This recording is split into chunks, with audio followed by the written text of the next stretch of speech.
I do finishing a little different than most people. I wouldn't say most people, but some people. So I don't have any kind of slides or anything. I do have the video up on my YouTube channel, but for me, the biggest struggle when I was at the school was producing a really nice finish, because it doesn't matter if your joinery was spot on, you nailed every tenon, your dovetails are flawless. You put finish on there and it looks like crap. That's what everybody notices first. It's not that nice of a piece of furniture. So these days I spray as much as I can because I'm doing a lot of production work. But when I go into like, dining room tables or something that requires like you really to bring out the depth of the grain, I use, I really like tried and true Danish oil for the first couple coats. And I actually apply it with the 0000 Liberon steel wool. So the first coat I usually just rag on or I'll brush on so it's nice and heavy, and then I'll start building it up from here. This method, it produces, it's a slow buildup. So it's not, you're not going to put one coat on with this and it's going to be, perfectly done. It's going to take 3 or 4 coats. So once you just take a little piece out. Do you rub it on with the Liberon? Oh, yeah. So for Danish oil, I'll put down 1 coat, I'll rag it on, wipe it off, just so it gets something on there. And then you just buff it on. And then go side to side with the grain. Then you got to take the cloth, fold your cloth nice and nice so that, the frillies aren't out on the sides. And then you just wipe off the excess, because this will break down as you do it, So if you don't wipe it off, you're going to have steel wool in your finish. Oh, yeah. So for me, a great combination is Danish oil and then Waterlox, the original. Yeah. Sure.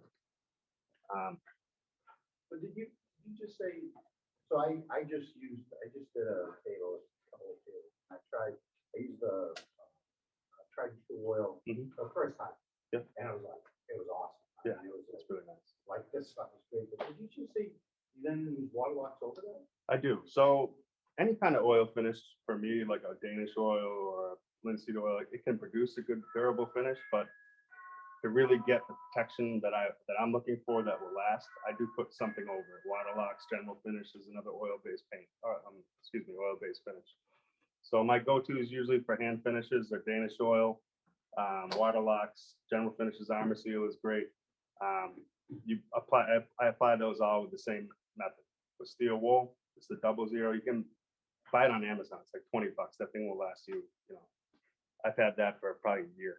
So, but you just got to make sure you wipe it off really well after. And it doesn't, like I just finished a bunch of maple countertops, spalted, curly, the craziest looking tree I've ever seen. It came out of my uncle's yard up in New Hampshire and we slapped it up. But spray and finish over it just doesn't do it justice. So, and I used a combination of oiled linseed oil, tung oil, and a little bit of General Finishes for the first couple coats. Made sure that was nice and even and flat. And then I went on with General Finishes semi-gloss. The first few coats, you're like, oh, it's not even building up. There's no gloss. But after, the 4th coat, and then I did 1 more coat, 5 coats total, which it takes a lot doing it this method because it's a very slow buildup. But it really produces, you don't have to sand. After each coat, it's already smooth. You just go back in the next day and put another coat on. So.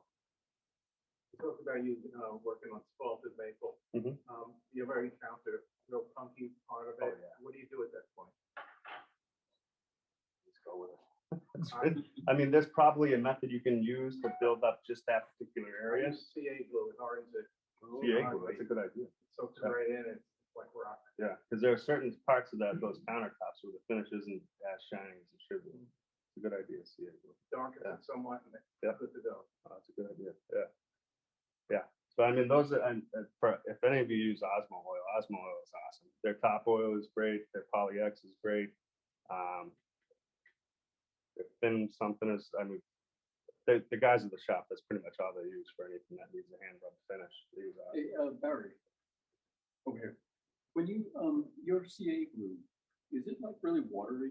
Or It comes in 3 different viscosities. I use the very thinnest. Put it on a rag. Yeah. Quickly put it on the wood. so where do you get that? Because I can't find like a really thin. What's the place up there? On Amazon.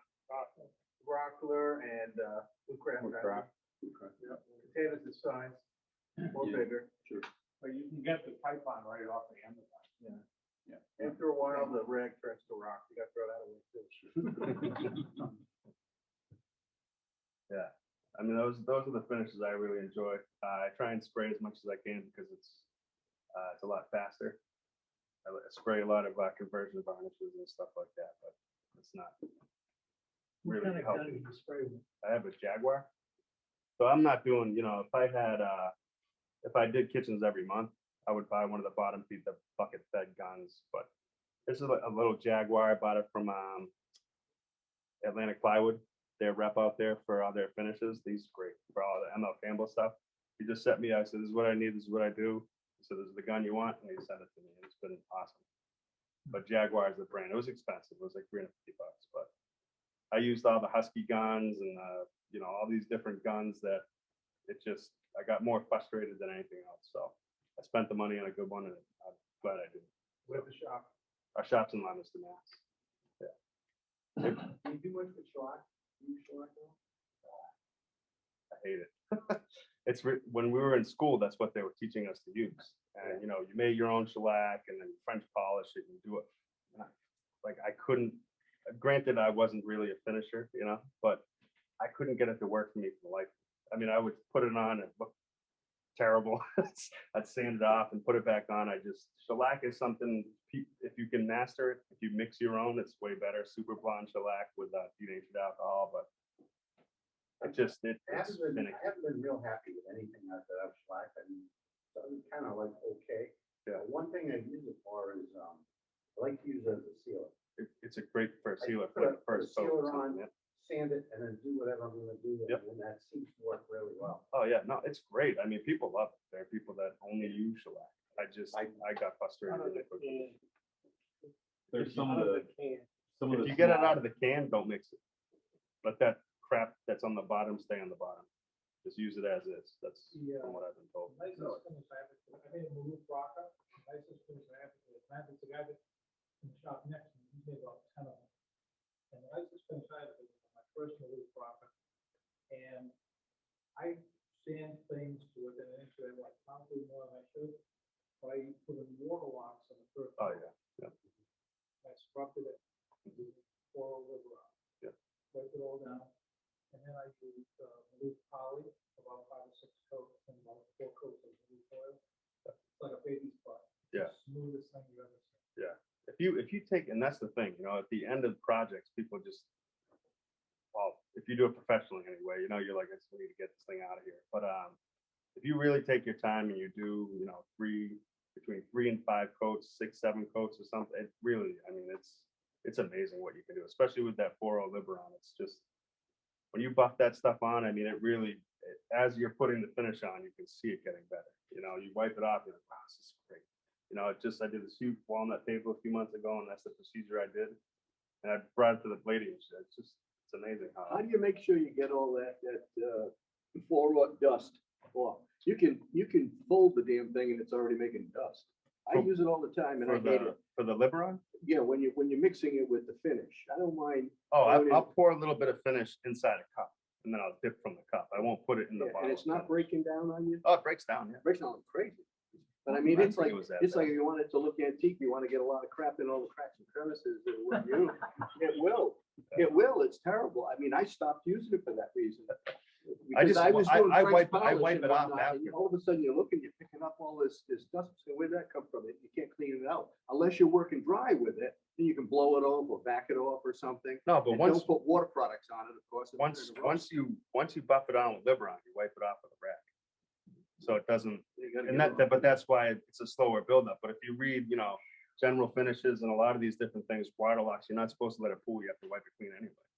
So as you're putting on the finish, you're buffing, sanding, and doing everything all in one, and then you just wipe it clean. So it takes several coats. It's not, Yeah. a 2-3 coat finish. It's 5, Well, I'm 6, sure you sometimes got 8. I'm sure you get it down, but my business time is money. Yeah. Yeah, I know. Have you ever tried? No, no, no. Bush I oil, spend more time staring at stuff. I always say a cup of coffee like this shit at Yeah, lunchtime. I just, the school harped a lot on shellac. I mean, I wanted to kill myself every time. I found that on one of the things I've used, the only things I've ever used shellac on, So I do hollow log slice mirrors, and I've got some pieces that, because I usually use the Min-Max tung oil Mhm. finish because it gets a nice, good, solid, durable finish on it. Yeah. But the coloring of it would on these couple of slices that I've got left it looking muddy. Yeah. So I picked up some, I think it's amber blonde shellac, and I used that all more like a sanding sealer, and it left it, instead of it turning a muddy gray, it left it with a nice amber color to it. Yeah. And then I steel wool it and then start putting my regular finish on. But yeah, As a helps. sealer, it works great. Yeah. But if you know, like a lot of Windsor chair makers, they do layered milk paint. So, like for the Windsor chair that we built at the school, I did a blue and then a gray over it. And then after you do the blue, you put a wash coat of shellac over it, so that way it does, you know, the next coat of milk paint has something better to stick to, and you won't sand through it. So, I mean, shellac is awesome. It's great for things. I very early on had a bad relationship with it. Well, I'm no finisher myself, but I have done French colleges before, and I think the key is when you put a coat on, you're like, oh shit, that looks like crap. And they try and wipe it. You just have to walk away. Yeah, yep. And then you come back, and the next coat is going to dissolve that. Yeah. And you don't worry about like it being glossy and perfect until you're done adding coats. Yeah, that was part of Then the you problem. go ahead and worry about Yeah. French Then polish. you bump it up with the. Oh, okay. Steel So wool. that might have been my, I mean, they were Right. trying to explain it to me, and it was like, You know, if you do like four, if you do like 4 applications or something like Yeah. that, you don't worry about applications 1, 2, and 3. right, right. Because it's just gonna redissolve when you put the next coat. But the alcohol will break it down. When first I was doing phases, my big mistake, I was in too much of a hurry. Yeah, Sure. I didn't let absolutely. it start hard enough.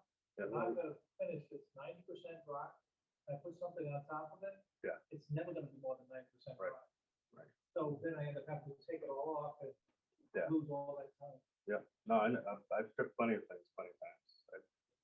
I lack patience a lot, so it's something that the school has definitely taught me, is just to slow down a little bit, smell the flowers, take your time, because every time I make a mistake, it's at the end of the day, or it's, you know, I'm in my head, I'm like, just get it done, get it done, get it done, and then I'm doing it twice, so that's not productive. The other things that, anybody has any questions about finishing? If anybody sprays finish, catalyze finish, I mean, that's pretty much all I do, but I use polyacrylic, polyacrylic, and I shoot maybe 6 coats on.